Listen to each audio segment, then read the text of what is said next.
অমর একুশে বইমেলার ১৬তম দিন আজ। ছুটির দিনে অমর একুশে বইমেলায় আজ দর্শনার্থী ও ক্রেতাদের ভিড়। অমর একুশে বইমেলা থেকে যুক্ত হচ্ছেন আমাদের সহকর্মী ইশরাত জাহান উর্মি। আমরা চলে যাচ্ছি তার কাছে।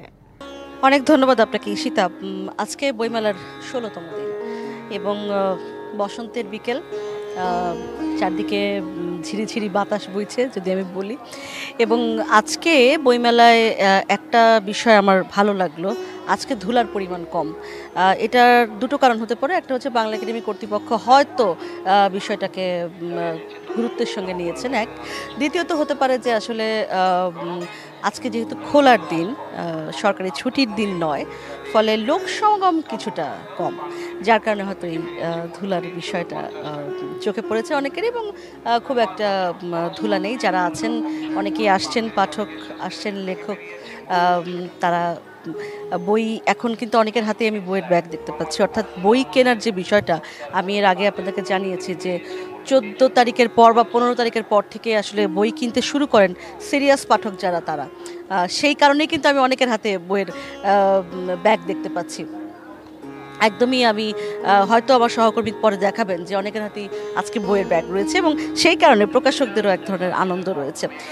একজন লেখক আমার সঙ্গে আজকে যুক্ত হয়েছেন, তার নাম মাহমুদ আল ফাহাদ। তিনি মূলত একজন উদ্যোক্তা, তার দুটি বই এবারের মেলায় এসছে। তার সাথে আমরা আজকে একটু কথা বলবো। আপনাকে স্বাগত আমাদের এই ডিবিসির দর্শকদের জন্য বইমেলার এই অনুষ্ঠানে। আপনার বই দুটি কী এবং কোন প্রকাশনী থেকে বেরিয়েছে, কী ধরনের বই, বিস্তারিত? আমার দুটি বই, দুটি বেরিয়েছে সাহিত্য দেশ প্রকাশনী থেকে। দুটি বই সাহিত্য দেশ প্রকাশনী থেকে, একটি হচ্ছে সোনালু প্রেম শালুক সংসার এবং আরেকটি হচ্ছে struggle company to stable company. সোনালু প্রেম শালুক সংসার হচ্ছে আমার একটি কবিতার বই। আমার একেবারে ছোটবেলা থেকে, কৈশোর থেকে লেখালেখির অভ্যাস। সেই লেখালেখি থেকে আমি যখন সংসার পাতি আর কি, বিয়ে শাদির পরে, আমি আমার সোনালু প্রেম, এবং সোনালু অ্যাকচুয়ালি আমাদের একটি ফুল, বসন্তে গ্রাম হলুদ, এক্স্যাক্টলি সেই সোনালু ফুলের প্রতি যে ভালোবাসা, তারপরে ধীরে ধীরে প্রকৃতি থেকে মানব প্রেম, এই সব কিছু নিয়ে লেখা। তারপর শালুক সংসার, দেশ, প্রকৃতি, মা, সব কিছুই এসেছে, মা মাটি। এটা হলো কবিতার বই। তারপরে আমি আসলে যখন বিশ্ববিদ্যালয়ে ভর্তি হই, তখনই আমি ব্যবসা শুরু করি, একটা উদ্যোগ নেই। এবং তখন আমি একেবারেই তরুণ, মানে আমার যৌবনে পা রেখেছি, এখনও আমি যৌবনেই আছি আর এখনও তরুণ। তো ওই সময়ে আমি শুরু করি স্ট্রাগল। আমার সেই স্ট্রাগল থেকে আসলে struggle company to stable company লেখা। মানে স্ট্রাগল থেকে আপনি স্টেবল হলেন? জি, আমি স্টেবল হয়েছি। স্ট্রাগল বলতে আমরা একটা চিত্র দেখি যে গুটি গুটি পায়ে হাঁটা, খুব একটু হাঁটা, একটু থেমে যাওয়া, বাধা পাওয়া, এটাকে আমরা আসলে স্ট্রাগল বুঝি। আর ব্যবসার পৃথিবীতে যত প্রতিষ্ঠান আছে, উদ্যোগ আছে, তাকে 4 ভাগে ভাগ করা যায়। এটা হচ্ছে স্ট্রাগল স্টেজের প্রতিষ্ঠান, স্টেবল স্টেজ, সাকসেস স্টেজ এবং স্কেল স্টেজ। স্কেল হচ্ছে একেবারে সুপ্রিম, মানে 100% সফল প্রতিষ্ঠান যারা। সাকসেস হচ্ছে একটু স্কেলের আগে, একদম সফল একটি প্রতিষ্ঠান। তার আগে হচ্ছে স্টেবল। স্টেবল স্টেজ মানেই যে সেটা সাকসেস স্টেজ তা না। স্টেবল স্টেজে এসে মোটামুটি একটা স্থিতি আর কি। কিন্তু আপনি খুবই ইন্টারেস্টিংলি আপনি এক কবিতা লিখছেন। কবিতা একটা খুবই একটা কোমল মোলায়েম ব্যাপার, আবার সেই সাথে আপনি লিখছেন হচ্ছে উদ্যোক্তা হয়ে একেবারেই স্ট্রাগলের কথা। এই দুটো বিষয় আসলে কতখানি বিপরীত? একদমই বিপরীত না। সফল প্রেমিক, সফল কবি, সফল যোদ্ধা, সফল নেতা, সফল ব্যবসায়ী এবং সফল কবি আসলে একই ব্যাপার। প্রত্যেকটা মানুষ যারা সফল, তাদের মনে একটা শিল্প আছে, তারা আসলে ভেতরে শিল্পী। তার কথা তিনি খাতায় শব্দে তুলে ধরেন, কেউ বক্তব্যে তুলে ধরেন, কেউ গবেষণা করে নতুন কিছু আবিষ্কার করেন, কিন্তু আসলে তারা সবাই যারা সফল, তারা ভেতরে একটা শিল্প মনা আছে। আপনিও আসলে একজন কবির মতোই হয়তো। এই যে মানে এই বইটি যেটি স্ট্রাগল টু, এটাকে আপনি যদি একটু বলেন যে এটা কি ধরনের বই? মানে একটা তো কবিতার বই, কিন্তু এটা আপনি বলছিলেন যে নন ফিকশন তো বুঝলাম, কিন্তু আপনি এটিকে ব্যাখ্যা করবেন কিভাবে? আমি এই বই থেকে একটু যদি তুলে ধরি, এই বইয়ের 2টি অধ্যায় আছে। প্রথম অধ্যায়ে আমি যেমন একটা জায়গায় বলেছি প্রথমে শুরু করেছি আমি কিছু কেস স্টাডি দিয়ে। আমার জীবনে আমি ধরেন যে 5টা 10টা উদ্যোগ নিয়েছি, সেই উদ্যোগগুলো কেন ফেল করেছে, কেন এগুলো করা উচিত না ফেল করা, কি করলে এগুলো ফেল করতো না আমার মনে হয়েছে, সে সবগুলো কারণ আমি আমার জীবনের কেস স্টাডি দিয়েছি। তারপরে আমি যেটা করেছি, তরুণদেরকে অনেকগুলো পরামর্শ দিয়েছি। যেমন আমি বলেছি শিক্ষক বেশি বানাতে। তরুণরা যেটা চায়, দৃঢ়চেতা, অদম্য চলবে, কারো কথা শুনবে না, একদম ছুটে যাবে সবকিছু, জীবনে এভাবে চলে না, জীবনে এভাবে চলে না, একটু শিক্ষক বেশি বানাতে হবে। এবং দ্বিতীয় অধ্যায়ে আমি গিয়ে বলেছি খুব ব্যতিক্রমী যেটা, সেটা হচ্ছে যে কাস্টমারকে সিইও বানাতে হবে কোম্পানির।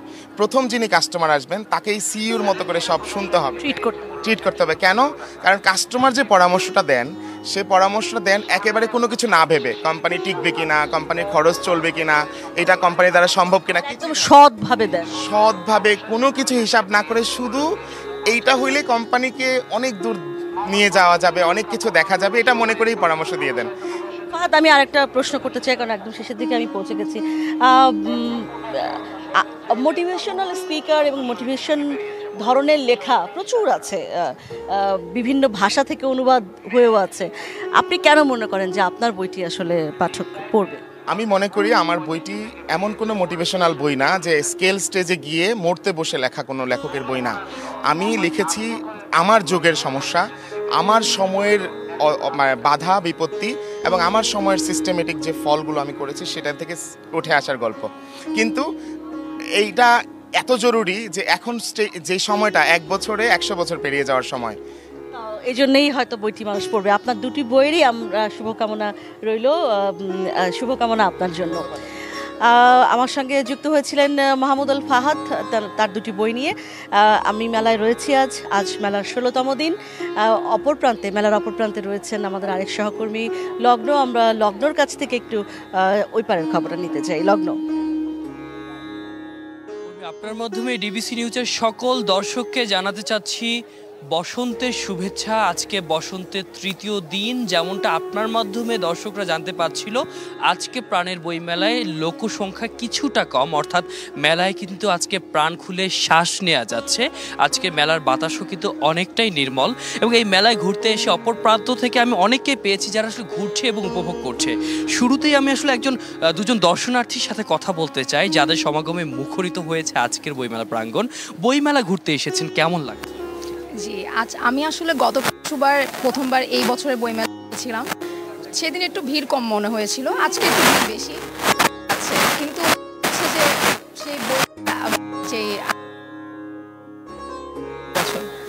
বছরের পর বছর ফুরিয়ে যাওয়ার কথা বলছেন। অফ এয়ারে আমরা কথা বলছিলাম, আপনি বিজ্ঞানের একটি বিষয়ে পড়াশোনা করছেন, যন্ত্রের যন্ত্রণা এবং প্রযুক্তির প্রবঞ্চনার মাঝেও আপনারা বইমুখী হচ্ছেন, মেলায় ঘুরতে আসছেন, এই বিষয়টা একটু জানাবেন। জি, বই তো আসলে সবার একটা পছন্দের জায়গা, বই পড়া। যারা ছোটবেলা থেকে বই পড়ে তাদের জন্য তো বইমেলা একটা আবেগের জায়গা। প্রতি বছরই আসি। ইভেন আমার মনে আছে আমার যখন মাধ্যমিক পরীক্ষা ছিল তার মাঝেও আমি এসেছিলাম বইমেলায় বই কিনতে মার সাথে। এখন হয়তো মা আসে না, এখন হচ্ছে বন্ধু বান্ধব আমরা নিজেরাই আসি। ভালো লাগে, সবাই বই কিনছে, বই পড়ছে, ঘুরছে, খুবই পছন্দ জিনিসটা। আপনার ভালো লাগাকে আমরাও ধারণ করি, সেই ভালো লাগাকে আপনার সাথে একটু কথা বলতে চাই। বন্ধু সমেত চলে এসেছেন, কেমন লাগছে এবং বইমেলার পরিস্থিতি সার্বিকভাবে আপনি জানাবেন, আপনার উপলব্ধিটা কি? জি, ধন্যবাদ। আমি সারা বছর আগ্রহে অপেক্ষা করে থাকি যে কখন ফেব্রুয়ারি মাসটা আসবে এবং বইমেলায় আসবো। আর এবার আমি একা আসিনি, আমি সাথে বন্ধুকে নিয়ে এসেছি।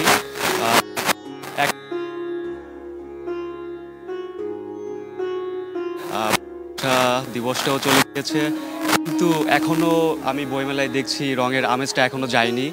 সবাই আশেপাশে সবই রং দেখতে পাচ্ছি, ভালো লাগছে, লোকের সমাবেশ দেখে ভালো লাগছে। অসংখ্য ধন্যবাদ। লাগা আমাদের মাঝেও আছে। দর্শক যেমনটা বলছিলেন যে বসন্তের বাসন্তী বইমেলায় সবাই কিন্তু ভালো লাগার কথা বলছেন, যে ভালো লাগার বার্তা, যে ভালো লাগার মোহ, যে জারুল হিচুল শিবুলের বসন্ত তাদের সবাইকে কিন্তু দারুণভাবে উচ্ছ্বসিত করে রেখেছে।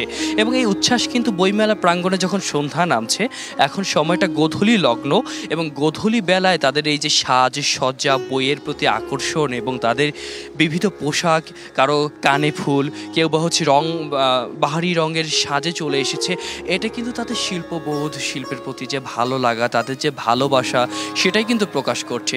এই যে নিজেদের সখী সমেত, নিজেদের লোকজন সমেত, স্বজনদের সাথে তারা চলে এসেছে, এর মাধ্যমে তারা কিন্তু ভাষা সংস্কৃতির প্রতি তাদের যে ভালো লাগা, যে ভালোবাসা, সেই ভালোবাসার বহিঃপ্রকাশই কিন্তু আমরা দেখতে পাচ্ছি। বইমেলায় আজকে অর্ধেক বইমেলা চলে গিয়েছে এবং এই সময়টাতে আমরা আসলে যত বেশি সময় যাচ্ছে তারা কিন্তু ধীরে ধীরে তাদের সেই ভালো লাগার কথাগুলোই কিন্তু এখানে জানাচ্ছে এবং পাঠক দর্শনার্থীদের সংখ্যাটাও কিন্তু বেড়ে যাচ্ছে। আমরা বিভিন্ন স্টলের মাধ্যমে কথা বলছিলাম এবং সেই স্টলেও কিন্তু তারা আমাদেরকে জানিয়েছে যে আদতে কিন্তু এই স্টলগুলোতেও কিন্তু তারা এখন কিন্তু আসলে দর্শনার্থী থেকে ক্রেতার সংখ্যাটা বেশি পাচ্ছে। তবে বইমেলা আরও যখন শেষের দিকে যাবে আরও বেশি জমে উঠবে বলে প্রত্যাশা করছি। তো এই ছিল বইমেলার অপর প্রান্ত থেকে সর্বশেষ। আমরা আবারও চলে যাব আমাদের সহকর্মী ইশরাত জাহান উর্মির কাছে। উর্মি, অনেক ধন্যবাদ আপনাকে লগ্ন। আপনিও মোটামুটি বিস্তারিত জানাচ্ছিলেন এবং যেমনটি আমরা যেহেতু একই জায়গায় আছি, ফলে বসন্তের আজকে যে বিকেলটি সেটি আমরা দেখতে পেলাম এবং যেটি আপনি বলছিলেন যে এখন মানুষ বই কিনছে, একটু একটু করে বই কেনা শুরু করছে। আজকে মেলার 16তম দিন। আমি একটু মেলার বিষয় জানিয়ে রাখতে চাই যে এই অমর একুশে গ্রন্থমেলা গত কয়েক বছর ধরেই দুই ভাগে বিভক্ত হয়ে মেলাটি হয়। এক ভাগে বাংলা একাডেমি প্রান্তে, যেখানে আসলে মূলত বিভিন্ন সংস্থার স্টলগুলো রয়েছে, এবং এই সোহরাওয়ার্দী প্রান্তে রয়েছে সৃজনশীল প্রকাশকদের যেই মেলা সেটি। অর্থাৎ এই যারা বই কিনতে চান তারা মূলত এই পাশেই আসেন এবং বই কেনেন। আজকে আমি আবারও জানিয়ে রাখতে চাই যে বিকেল 3টা থেকে মেলা শুরু হয় এবং মেলা চলে রাত 9টা পর্যন্ত। আজকে মেলার 16তম দিনে ধীরে ধীরে যেটি ঘটে, যে বিষয়টি বারবারই বলছি, যে যারা আসলে বই কেনেন তারা আসলে বই কেনা শুরুই করেন আসলে 15 তারিখের পর থেকে। অর্ধেকের বেশি মেলা চলে গেছে, এখন আস্তে আস্তে বই কেনা শুরু করছেন সবাই এবং আমি আসলে সবার হাতেই বইয়ের ব্যাগ দেখতে পাচ্ছি।